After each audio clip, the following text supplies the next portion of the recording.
Reels वाली बहू। प्रज्ञा को रील्स बनाने का बड़ा ही क्रेज है और वो दिन भर रील्स बनाती रहती है। खाते पीती घूमती फिरते घर में कॉलेज में रील्स बनाने के कारण प्रज्ञा पूरे कॉलेज में हाईलाइटेड है। जहां उसकी रील्स सभी को पसंद आते हैं, वहीं मनीषा चिंता में डूबी रहती है। एक रोज जब खाते हुए प्रज्ञा रील्स बना रही होती है, तब मनीषा कहती है, एक मिनट भी चैन नहीं है इस लड़की को। ये नहीं कि खाना तो आराम से खा ले, लेकिन नहीं, अरे थोड़ी देर रील्स नहीं बनाओगी तो आसमान नहीं टूट पड़ेगा। अरे मम्मी, इसी को तो कहते हैं डिटर्मिनेशन। तुम नहीं समझोगी ये सब। भगवान, इस लड़की को सद्बुद्धि दे। जा देखो तब टेढ़ा बाका मुंह बनाती रहती है। मनीषा की बात का प्रज्ञा पर जरा भी असर नहीं होता और वो खाते खाते रील्स बनाती रहती है। दिन बीतने लगते हैं और देखते देखते प्रज्ञा का कॉलेज भी खत्म हो जाता है। आए दिन कोई ना कोई मनीषा को प्रज्ञा की शादी करवाने का सुझाव दे जाता है। सब ठीक ही कहते हैं, प्रज्ञा की शादी कर देनी चाहिए।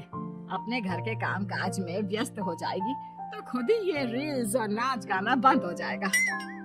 मनीषा और प्रेम प्रज्ञा के लिए एक अच्छा लड़का ढूंढने लगते हैं और तभी विकी का रिश्ता प्रज्ञा के लिए आता है, जिसने प्रज्ञा को उसकी रील्स देखकर पसंद कर लिया था। अगले दिन विकी अपने माता पिता के साथ प्रज्ञा के घर पहुंच जाता है और प्रज्ञा साड़ी पहने हाथों में चाय की ट्रे लिए उनके सामने आती है।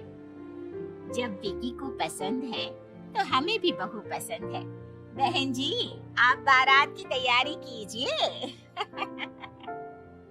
एक बार लड़का लड़की अकेले में बात कर ले तो अच्छा रहेगा। हाँ हाँ, क्यों नहीं। मनीषा विकी को प्रज्ञा के कमरे में भेजती है, जहां प्रज्ञा पहले से ही रील्स बना रही होती है। तभी विकी कहता है, आ गए आपके साजन जी।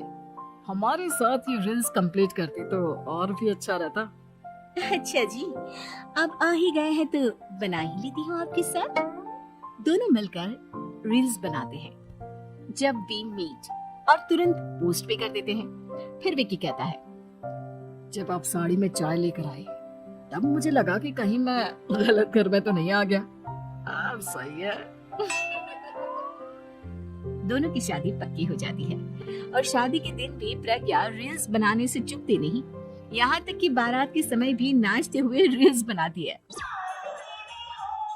सभी लोग प्रज्ञा की तारीफ के फूल बांध देते हैं और प्रज्ञा नाचती गाती अपने ससुराल चली जाती है। सब कुछ अच्छा चल रहा होता है। प्रज्ञा यहाँ भी दिन भर हर चीज की रील्स बनाती रहती है। लेकिन कुछ दिनों के बाद जब सुनीता कहती है, बहू, ये रील्स के साथ साथ कुछ काम भी कर लिया करो। वैसे तुझे और क्या क्या बनाना आता है? मम्मी जी, वैसे तो सब कहते हैं कि मैं सब कुछ अच्छा बनाती हूँ, लेकिन मुझे लगता है कि मैं मैगी अच्छा बना लेती हूँ। हाँ, कॉफी भी अच्छा बना लेती हूँ और मुंह तो सबसे अच्छा बना लेती हूँ। है? अच्छा अच्छा। सुनीता अपना माथा पकड़ लेती है और कहती है, बहू, कुछ खाना बनाना भी सीख लेती। मम्मी जी, मैं लंबी प्लानिंग कर रही हूँ। जल्दी ही मैं इतनी फेमस हो जाऊंगी कि मुझे पैसे मिलने लगेंगे। हम दोनों सास बहू राज करेंगे, राज। नौकर काम करेंगे और लोगों की तो लाइन लगेगी हमसे मिलने के लिए। तेरा दिमाग खराब हो गया है क्या बहू? हंसी मजाक तक ठीक है, लेकिन इस तरह घर नहीं चलते। जितना जल्दी हो इस घर के तौर तरीकों को सीख लो। प्रज्ञा मुंह घुमाकर चली जाती है और तुरंत उसी वक्त एक रील बनाती है। ये देख सुनीता का गुस्सा 7वें आसमान पर चला जाता है और विकी के घर आती ही सुनीता उसे सब कुछ बताती है। विकी भी अब प्रज्ञा की इन हरकतों से परेशान हो जाता है। तुम टेंशन मत लो मम्मा, मैं देख लूंगा। विकी कमरे में जाता है तो देखता है कि प्रज्ञा रील्स बना रही है। विकी बड़े ही प्यार से प्रज्ञा से कहता है, प्रज्ञा, इन सब के लिए मैं तुम्हें मना नहीं कर रहा हूँ, लेकिन फिर भी हर वक्त तो ये अच्छा नहीं लगता ना। समझने की कोशिश करो, मुझे भी तुम्हारा थोड़ा वक्त चाहिए। मैं जब ऑफिस से आता हूँ तुम मुझे समय देने की जगह इसी में लगे रहते हो। तुम ज्यादा ही सोच रहे हो। तुम भी मेरे साथ रील्स बनाओ ना, तुम्हें भी बहुत अच्छा लगेगा। तुम्हें इज्जत से कोई बात समझ में नहीं आती क्या? दिमाग खराब हो गया है तुम्हारा इस चकाचौंध से। अगर तुमने अपना रवैया नहीं बदला तो मैं तुमसे दूर चला जाऊंगा। तुम ही रिश्ता लेकर आए थे, मुझे लड़कों की कमी नहीं थी और ना आज है। विकी दरवाजा पटककर चला जाता है। धीरे धीरे विकी प्रज्ञा से दूर होता जाता है। एक रोज मनीषा प्रज्ञा के ससुराल उससे मिलने जाती है।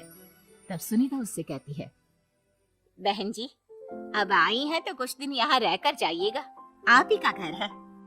हाँ मम्मी, बहुत दिन हो गए तुम्हारे साथ एक भी रील नहीं बनाई मैंने। प्रज्ञा तुरंत अपने फोन में रील्स ऑन कर लेती है।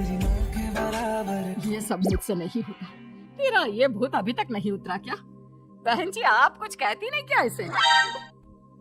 जब आप ही कुछ नहीं कर पाई तो मैं कर ही क्या सकती हूँ। सास तो वैसे ही बदनाम है।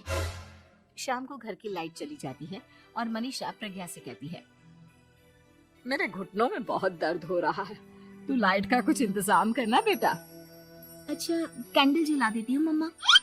प्रज्ञा गाते हुए कैंडल जलाती है और खिड़की के पर्दे के पास रख देती है।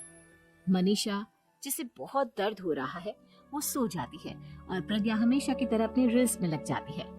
उधर कैंडल की वजह से पर्दा आग पकड़ लेता है और मनीषा के कमरे में आग लग जाती है। बचाओ, कोई है, बचाओ। सभी भागते हैं और विकी कमरे की आग बुझाने में लग जाता है, लेकिन तब तक मनीषा आधी जल चुकी थी। मनीषा की हालत देख प्रज्ञा रोने लगती है।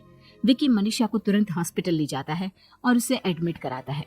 विकी प्रज्ञा से कहता है, देख लिया ना, तुम्हारे इस नाच गाने की वजह से आज तुम्हारी माँ की जान जाते जाते रह गई। अब पता नहीं तुम और क्या चाहती हो। उधर डॉक्टर कहते हैं, इनकी हालत बहुत नाजुक है, आधे से ज्यादा जल चुकी है। प्रज्ञा रोती हुई मंदिर में जाती है और भगवान के आगे जाकर कहती है, भगवान, मेरी माँ को ठीक कर दो। मैं कसम खाती हूँ हाथ से ये रील्स बनाना छोड़ दूंगी। बस मुझे मेरी माँ वापस मिल जाए। 2 दिन बीत जाते हैं और मनीषा खतरे से बाहर आ जाती है। पेशेंट अब ठीक है, आप लोग उनसे मिल सकते हो। सब कोई मनीषा से मिलता है और प्रज्ञा सबके सामने अपना फोन तोड़ देती है। मुझे माफ कर दो मम्मा, मैंने तुम लोगों की बातों को नजरअंदाज किया। बेटा, कोई भी चीज जरूरत से ज्यादा खराब है। मैंने तुम्हें रील्स बनाने से कभी मना नहीं किया, लेकिन हर वक्त एक ही चीज तो सही नहीं है। मैं समझ गई हूँ मम्मा, आई एम सॉरी। प्रज्ञा उस दिन से रील्स बनाना छोड़ देती है और पूरी तरह से अपने घर में लग जाती है।